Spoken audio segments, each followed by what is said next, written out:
దేవుడి స్తోత్రాలు. మీ అందరికీ నా వందనాలు. మా నేమ్ ఇస్ యశస్వి.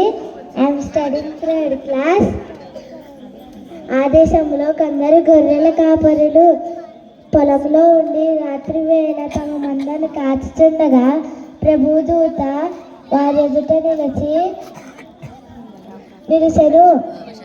ప్రభు మహిమ వారి చుట్టూ ప్రకాశించినందున వారు మిక్కిలి భయపడితిరి.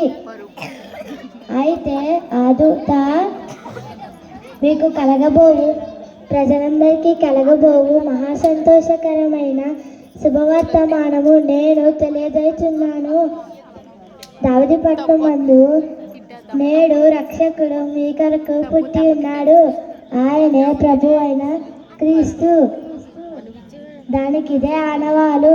ఒక శిశువు పొత్తుగుడ్డలో చుట్టబడి పడుకుని ఉండట మీరు చూచెదరు. వారు చెప్పెదరు, వారితో చెప్పను. వెంటనే పరలోక సైన్య సమూహము ఆ దూతతో కూడా నుండి సర్వోన్నతమైన స్థలమునకు దేవుని మహిమ ఆయనకిష్టలైన మనుషులకు భూమి మీద సమాధానం కలుగును దాకా. Happy Christmas. Merry Christmas.